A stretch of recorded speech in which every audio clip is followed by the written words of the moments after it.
La inversión que hizo el país en la planta termoeléctrica Punta Catalina fue altísima. Hoy en día, la tecnología más barata es la energía solar y eólica. La instalación de 600 megavatios de sistemas solares sobre techos en toda la República. Con esto nosotros podríamos generar el 5% de la energía total que se utiliza en el país.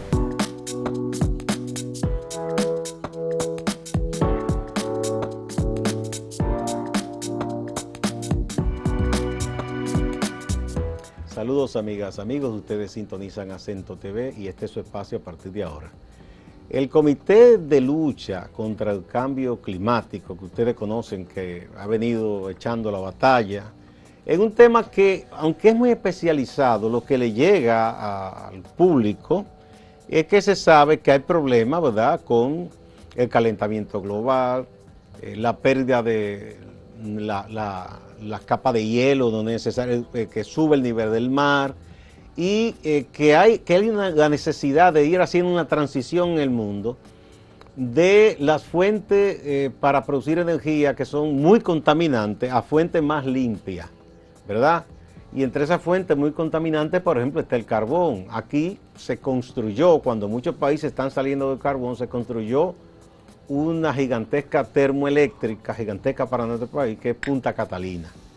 Y el comité estuvo advirtiendo y mucha gente de que ese no era una decisión favorable. Ahora el comité está luchando por la transición y la transición conllevaría que esta y otras plantas que usan combustibles fósiles y muy contaminantes pasen a ser operadas con un tipo de combustible limpio, lo más limpio posible. A propósito de eso, el comité ha traído al país a un gran especialista, el doctor Maximiliano Lainfiesta, que tiene un doctorado y una maestría en energía renovable y un doctorado en sistemas sostenibles de energía por la Universidad de Texas A&M en Kingsville. Y tiene una grandísima experiencia. El doctor Maximiliano Lainfiesta es un ciudadano de Guatemala, pero estudió en Estados Unidos y tiene una gran experiencia. Bienvenido, doctor. Muchísimas gracias. Para mí es un gran gusto estar aquí el día de hoy, platicando un poco sobre energía y sobre cómo podemos ayudar a la República Dominicana a pasar de las energías tradicionales a las energías renovables. Hacer esa transición. Correcto. Déjeme empezar haciendo de abogado del maligno y diciéndole que muchas veces los técnicos tradicionales dicen, sí, eso es muy bonito, pero es muy costoso. Para un país como República Dominicana, ¿sería muy costoso hacer esa transición? No es tan costoso. Los precios de los sistemas de energía renovable han venido bajando drásticamente en los últimos años. Y en años y meses recientes se ha demostrado, y de hecho se han evitado la construcción de plantas accionadas a combustibles fósiles que ya estaban aprobadas. Por ejemplo, en Estados Unidos, miles de plantas nuevas que se iban a construir, ya autorizadas con el financiamiento aprobado, se detuvieron porque en meses recientes y años recientes se determinó que era más barato hacer las renovables directamente. Se tiene ese mito, que se está rompiendo ese mito de que para pasar de las energías tradicionales a las renovables hay que pasar por un puente, que es el gas natural, pero ese mito ya se rompió. Ahora estamos abogando para que los gobiernos en todos los países vayan directamente a las renovables. Por ejemplo, una planta que opere con derivado del petróleo, ¿verdad? Para poner un caso, ¿se convertiría con cierta facilidad en una planta que opere, digamos, con energía eólica o cuál otro tipo de, o biogás, por ejemplo, puede ser? Bueno, en ese sentido tengo que aclarar que por ejemplo, la inversión que hizo el país en la planta termoeléctrica Punta Catalina fue altísima. Esa es de carbón, sí. Es de carbón. Y es muy difícil y no sería lógico pensar en cerrar esa planta y olvidarnos de ella, pero creo que es una buena oportunidad de cambiar el tipo de combustible, por ejemplo, de carbón a gas, porque el gas tiene un efecto contaminante mucho menor que el carbón. Ahora bien, eso es con lo que ya pasó. Ahora, nosotros también estamos trabajando fuertemente en lo que va a pasar. Sí. El gobierno hacia el futuro tiene que tomar una política y decidir hacia dónde quieren tomar el camino, hacia las renovables o hacia el gas. Aunque el Plan Energético Nacional claramente incluye las dos componentes, nosotros siempre estamos luchando para que sea mucho más el solar que el gas lo que se instale. Solar. ¿Usted piensa que en el caso de Punta Catalina es propicio que se pueda hacer aprovechando el sol? Punta Catalina va a tener que seguir operando. Bueno, ahora está en carbón, nosotros quisiéramos que se convierta a gas. A gas, Y primero. juega un papel muy importante en la regulación energética, porque las energías renovables, muchas de ellas son intermitentes, es decir, el sol va y viene, pasa una nube, baja un poco, vuelve a subir. Entonces, una planta accionada con combustible, lo más limpio posible, se encarga de absorber esas pequeñas variaciones que necesita el Es sistema. como una garantía para el sistema, ¿verdad? Así es. Bien. Ajá. Entonces, ustedes acá se entrevistaron con la Comisión Nacional de Energía. Por lo que usted ha visto, ¿usted piensa que aquí, desde la comisión o desde otras autoridades, no sé, Ministerio de Energía y Minas, por lo que usted ha visto, ¿usted piensa que se tiene una visión clara de caminar hacia esa transición? Bueno, nosotros estamos ayudando a aclarar la visión. El Plan Energético Nacional tuvo una primera versión en borrador en diciembre del año pasado, donde el gobierno pues estaba planteando más o menos 1000 megavatios de energía solar, 1000 megavatios de gas y por supuesto hay otras opciones, también hay eólica, pero digamos esas eran como las más fuertes. Solar, gas, Y gas, energía eólica también, del viento y biomasa. bueno, y las hidroeléctricas que están por ahí. Ahí están las hidroeléctricas por ahí. Las hidroeléctricas muy grandes tienden a producir impactos muy fuertes en el ambiente y también en la parte social.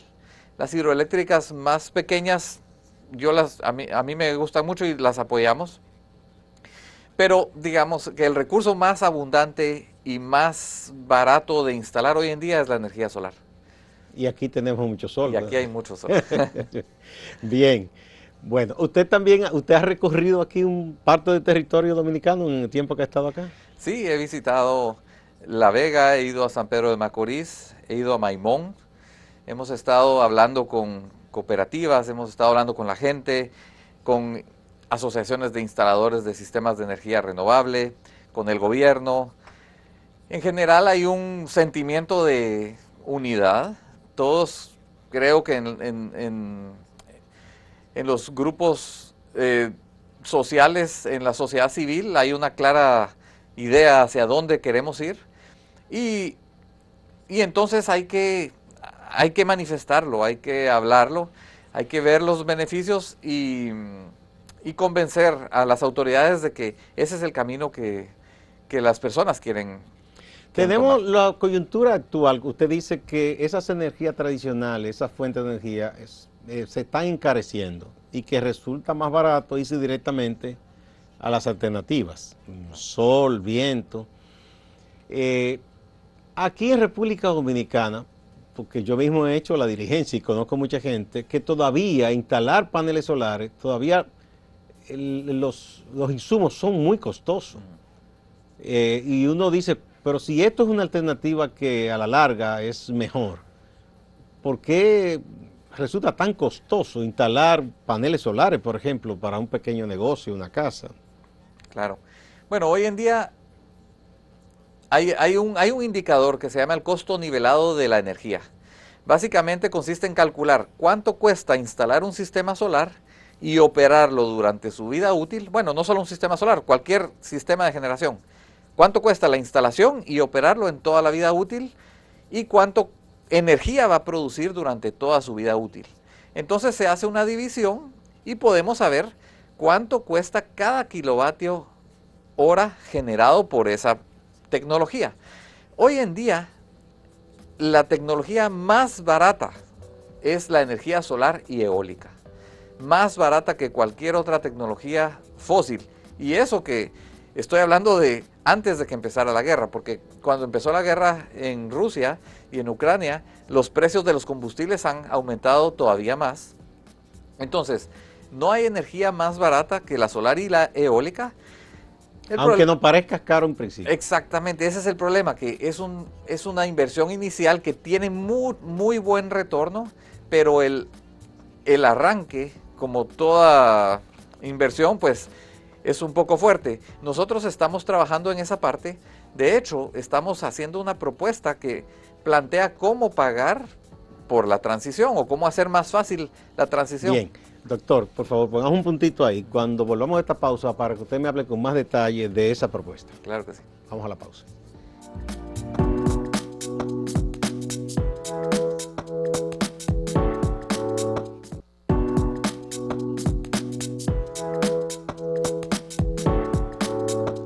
Gracias por permanecer en A Partir de Ahora. Continuamos conversando con el doctor Maximiliano Lainfiesta, un especialista en energías renovables y en sistemas sostenibles de energía, que estudió en la Universidad de Texas, de Kingsville, y que tiene una gran experiencia. Vino aquí invitado por el Comité de Lucha contra el Cambio Climático. Usted me decía que ustedes precisamente en esa parte que están colaborando, ¿cómo hacer esa transición? Vamos a ver, deme un poco más de detalle. Bueno, pues resulta que el gobierno, y nosotros lo apoyamos y lo aplaudimos, tiene un fuerte componente de energía renovable en la matriz energética del futuro. Sin embargo, al ver el Plan Energético Nacional, nosotros vemos que esta energía renovable en su mayoría está integrada por sistemas grandes, digamos plantas generadoras de cientos de megavatios, tanto solar como eólica, y lo cual es bueno para el ambiente. Sin embargo, nosotros creemos que se está desperdiciando una gran oportunidad, la oportunidad que nosotros le llamamos la democratización de la generación eléctrica, que es... ¿En qué consiste esa democratización? Esto consiste en darle la generación o permitir que las personas también puedan participar de la generación eléctrica.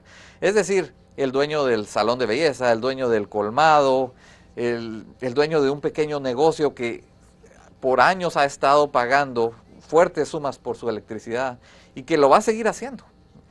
Pero si se le da la oportunidad a esta persona de instalar paneles solares sobre su techo, por ejemplo, entonces los beneficios de esa inversión le quedan a él. Esa persona va a ahorrar muchísimo dinero a lo largo de la vida útil del sistema.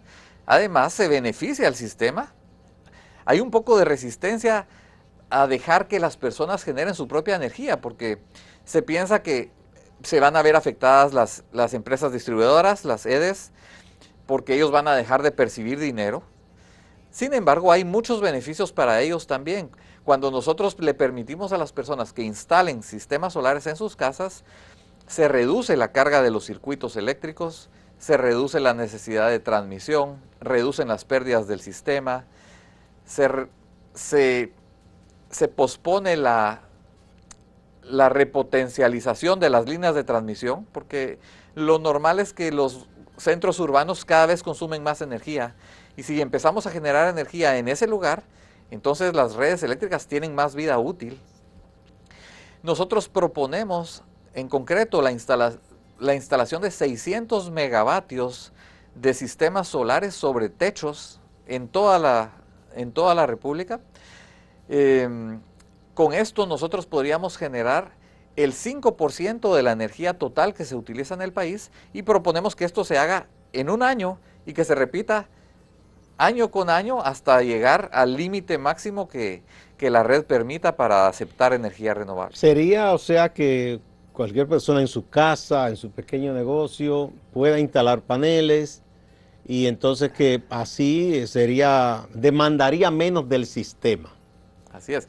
Cuando nosotros instalamos paneles solares en las casas, en los comercios, en las industrias, en las ciudades, el sistema lo ve como que las personas apagaron sus luces. Es decir, la energía si tuviéramos paneles solares en este edificio, todas estas luces estarían siendo alimentadas por el sistema solar y ya no por la empresa eléctrica. Entonces la empresa eléctrica lo siente como que bajó el consumo. No le afecta en nada, al contrario, le ayuda. Ahora bien, también tenemos una propuesta de cómo vamos a pagar estos sistemas. Esto es muy interesante. Nosotros ya hicimos los cálculos, tenemos un modelo matemático que nos indica que si nosotros pudiéramos proveer el 20% del costo del sistema a alguien que quiera hacer la instalación, entonces, y si se financia el resto, entonces el financiamiento se vuelve muy blando, muy fácil para el usuario. Ese 20%, como usted dice nosotros, ¿sería aquí en el Estado? Bueno, hay muchas propuestas de dónde puede salir el dinero. Por ejemplo, se puede comenzar por quitarle los aranceles, por ejemplo, a los sistemas de energía renovable. Y existen los... Si le preguntamos a alguien del gobierno si hay incentivos, nos van a decir que sí, y los hay. Hay incentivos a la energía renovable, pero cuando nosotros vemos que en un país hay incentivos, pero no vemos una instalación masiva de sistemas, entonces hay que repensar el incentivo porque algo no está... No está haciendo el efecto deseado. Exactamente. Nosotros, una de las propuestas que tenemos es, por ejemplo, utilizar el dinero del subsidio a la electricidad.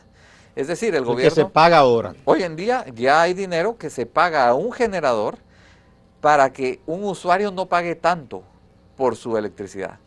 ¿Qué tal si nosotros le diéramos el dinero al usuario para que instale sistemas de energía solar? El efecto es el mismo, él no va a pagar tanto porque ahora tiene un sistema solar. Ya evitamos la fuga de divisas porque ese dinero que se le da hoy en día al generador, posiblemente mucha de ese dinero se va en combustible que hay que pagarle a algún proveedor. Y el cliente pues empieza a generar energía por años. Estaría en organizar cómo sería todo eso. La idea en principio es muy buena. Por su experiencia, doctor, ¿usted conoce países más o menos similares al nuestro en cuanto al tamaño de la economía, a la geografía, en que se haya hecho un plan como este y cuáles han sido sus resultados? Se ha hecho, a nivel de gobierno cuesta bastante, porque bueno, modificar una política del gobierno no es fácil. Hemos hecho pilotos con dinero filantrópico, es decir, donaciones que nos permiten probar el modelo, digamos, de dar un incentivo, una donación a un usuario para que instale un sistema, y eso se ha dado con mucho éxito. De hecho, nosotros lo queremos hacer aquí también, estamos trabajando fuerte para poder hacer un proyecto piloto que nos permita más adelante decirle al gobierno, miren, ya esto funciona. Lo hicimos con dinero de una donación, pero funciona. Lo podemos ahora hacer con recursos del gobierno, que el gobierno tendrá que buscar cómo realocar los fondos. Pero quiero mencionar algo. Sí. Este dinero del gobierno, si lo utilizamos de esta forma, le estamos dando un gran retorno de la inversión. Es decir, es dinero que es como meterlo al banco y tener una tasa de interés altísima. En cambio, si lo usamos como se usa actualmente, pues no solo es un dinero que... No, de hecho muchos técnicos y hasta presidentes se han dicho aquí, han dicho que ese dinero que se paga en subsidio en el sistema eléctrico es como lanzarlo a un barril sin fondo, porque pasan años y años y se paga y no hay una solución. Correcto. Si nosotros lo utilizamos de esta forma, esta persona que recibió el beneficio, en muy poco tiempo ya no va a necesitar subsidio. Porque esa persona va a tener paneles solares sobre su techo y cuando se termine de pagar el financiamiento, pues esa persona va a tener energía prácticamente gratis. Sí. Entonces, en cuanto a construcción de grandes plantas nuevas, ¿usted piensa que el camino debe ser con energía solar? ¿Sería lo mejor?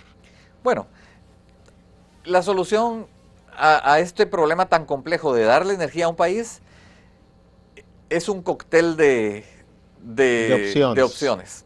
Tenemos la energía solar, que es abundante, accesible y es democrática porque cualquiera la puede aprovechar en cualquier lugar. Ahora, tenemos la eólica, que no se puede poner en cualquier lugar, pero es importante también porque produce mucha energía en la noche, cuando los sistemas solares no pueden dar energía, los generadores eólicos pueden ayudar. Entonces es muy importante incluirla. Tenemos el aprovechamiento de la biomasa, que es hacer un cultivo que luego se quema para producir energía, pero también nos permite quemarla cuando se necesita. Entonces, hay tecnologías que son intermitentes y hay otras que nos permiten pues utilizarlas cuando las necesitamos. Pero lo que usted me dice parece que se camina hacia soluciones combinadas, mixtas. Así es. ¿Verdad? Vamos a otra pausa y volvemos, doctor. Gracias.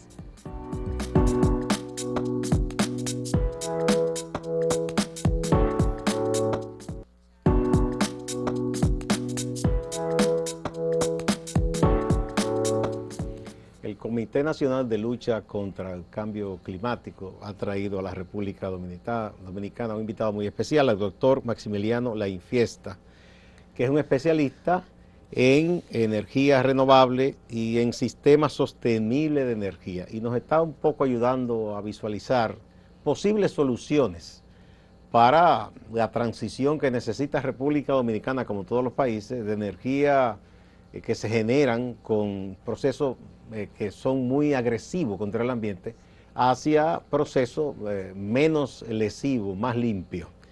Bien, continuemos entonces. Hay pasos que se han dado y hay cosas que se han logrado, ¿verdad? Claro, claro. Nosotros, la propuesta concreta que tenemos, que consiste en instalar 600 megavatios al año de sistemas solares sobre los techos, tiene una inversión estimada de 660 millones de dólares aproximadamente. Es un montón de dinero, pero en nuestro plan también sabemos que con el 20% de esta inversión, que en este caso son aproximadamente 130 millones de dólares, se habilitan o se facilita el financiamiento de otros 500 millones de dólares que pueden dar las cooperativas locales. De hecho, nos hemos reunido con cooperativas. Hoy en día hay un problema que las cooperativas tienen mucho dinero. Es un problema agradable eso. Es un problema agradable. Malo que no tuvieran. Pero sigue siendo un problema porque tienen el dinero ahí y no hay muchas oportunidades para invertirlo. En energía, pues son inversiones muy rentables porque estos sistemas se instalan y producen. A ver, dinero. El sistema de cooperativas en República Dominicana, que hay muchas, y hay cooperativas que tienen una historia y una credibilidad de muchísimos años, sería un buen nicho de inversión, es lo que usted me dice, invertir en un sistema como este, Claro. porque van a recibir ganancias para compensar a sus socios y al mismo tiempo es una inversión segura, que reditúa. Claro, en nuestro plan, por ejemplo, el dueño de un colmado, para dar un ejemplo, Sí. digamos que esta persona paga 1,000, para dar un número sencillo, 1,000 por su electricidad al mes. Bajo nuestro modelo, si le podemos dar el 20% de lo que cuesta el sistema, esta persona va a empezar a pagar 850 al mes por el pago de su sistema a la cooperativa, por ejemplo, durante 10 años, y en ese momento el sistema será de él y tendrá por lo menos otros 15 años de pagar, no sé, 50, 100, muy poco. Entonces, si esta persona ha podido pagar siempre sus 1,000 a la empresa eléctrica, si le logramos bajar a 850, pues bueno, la cooperativa sabe que si él ha podido pagar 1,000, pagar 850 es factible. Entonces es un mecanismo para reducir el riesgo de la inversión para todos. Porque también este mismo usuario, si no le damos la ayuda para comprar el sistema, él paga 1,000 y al adquirir su sistema solar puede ser que esté pagando 1,000 también a la cooperativa, y eso no da mayor incentivo para que esta persona tome la decisión.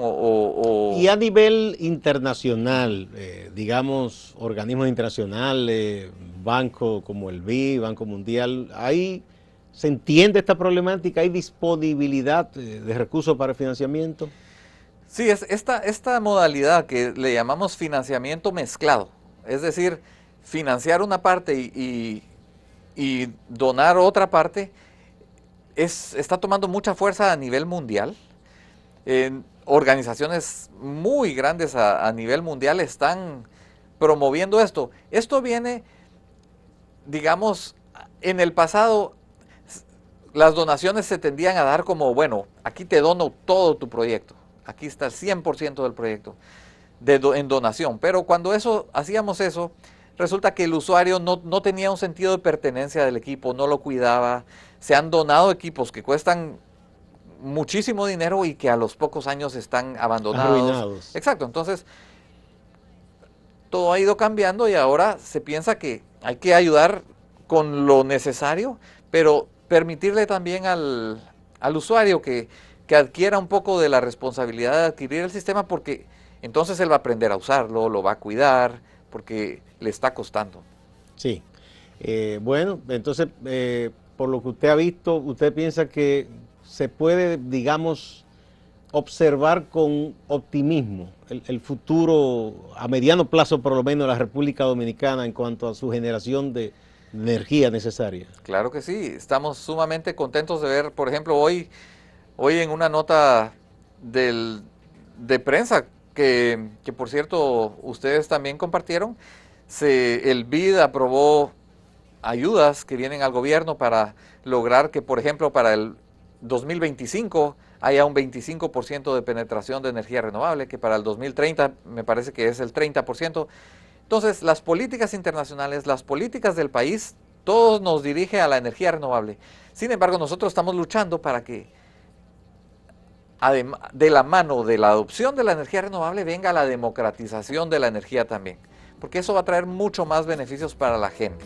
Bien, muchísimas gracias, doctor Laín Fiesta. Muchas gracias al Comité de Lucha contra el Cambio Climático por traer este invitado tan importante que nos ayuda a entender todo esto de la transición que debe hacerse de las energías que se generan con combustible muy dañino para el ambiente a otros más limpios, menos ofensivos, incluso beneficiosos para el ambiente. Muchas gracias, igual a todos ustedes, y no se vayan que hay más en Acento TV y Acento Portal.